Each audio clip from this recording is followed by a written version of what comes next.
Welcome to The Gaggle, where we talk politics in Arizona and beyond. This week, the Arizona delegation deals with more headaches courtesy of the Trump White House. But first, we begin with the ending of the Arizona legislature. Mary Jo Pitzel, how did it all draw to a close? Very civilly.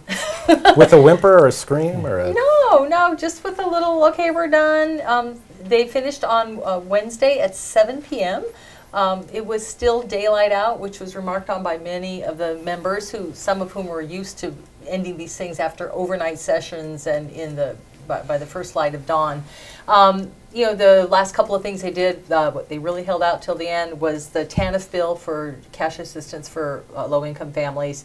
The governor got what he wanted, and tax credits, more tax credits for R&D development. So we've got more tax credits sort of cutting into the general fund if you are on that side of the equation, and others saying this is great for infrastructure development, especially Intel. And the government wanted, for this cash assistance to the poor, he wanted kind of more restrictions placed on them getting the money, but they could get it for 2 years. Exactly. So we'll go back to 2 years, but it won't be the same as before, and you're just going to have to be on top of it a little more with jobs. And it was an interesting development at the very end because the Democrats were trying to engineer some kind of a compromise. They just wanted to take it back to 2 years and don't put these strings on it. And the deal they got is that the governor said he would make a statement, saying that he'd work with the job counselors to make sure that they're not so harsh on these people. But Katie Hobbs... And a signed photo. I think he offered to send them a signed photo. Yeah.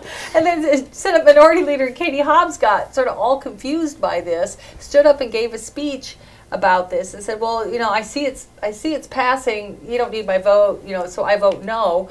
But then when the Board of Truth went up, she was a yes vote. She changed her vote. Interesting. Her fingers were hovering over the buttons. So the session is over, but there's some business that was left undone. You guys looked at some of the issues. What give us two of the big pieces of unfinished business? I mean, the big one that everyone's talking about is the $2 billion school K-12 capital infrastructure lawsuit. This is a big, major lawsuit. We knew it was coming. Everyone's been talking about it. When will it drop?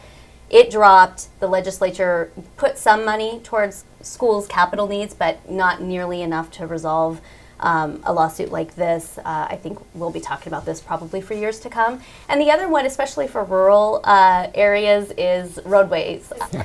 Potholes. I know. Potholes. Might not sound all that sexy to us, but it's a really big thing for rurals, and expect there to be a big push with this funding and other transportation needs next session. So. Interesting.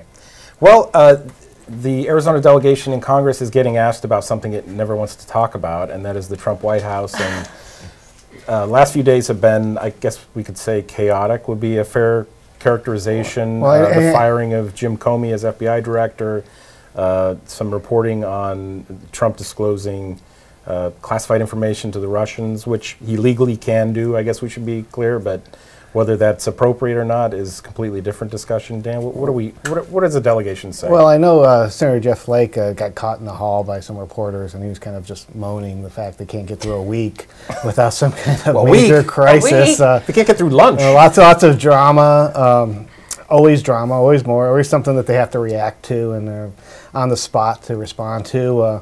Flake really hasn't said anything much. He's kind of on the hot seat. Obviously, he's running for re-election. McCain came out. He called it deeply disturbing, if true. You're talking about Trump, about the intelligence, the Russian, talking to the Russian. Whether the most recent, right? Yeah. So they had. So basically, there's kind of an interesting phenomenon that last year it was McCain who was always getting beat up on as not being able to stand up to Trump, and Flake was the guy with the integrity, and now those roles are just completely reversed. It wouldn't have anything to do with who's running for re-election, right? Yeah. Well, what are we watching for this week, Yvonne? I am watching to see how many signatures this anti-ESA expansion group gets. They've got about 4,000 so far over the past 5 days, so we'll see. Interesting. Good start. Since there's just one shoe after another dropping, we'll just wait.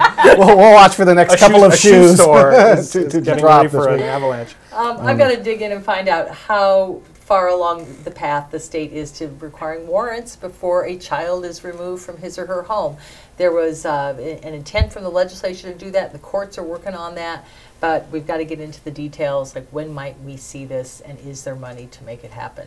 I thought you were going to say the travel office, so your website, because you're going to take a little post-session break. That's it for the Gaggle this week. We'll be back next week.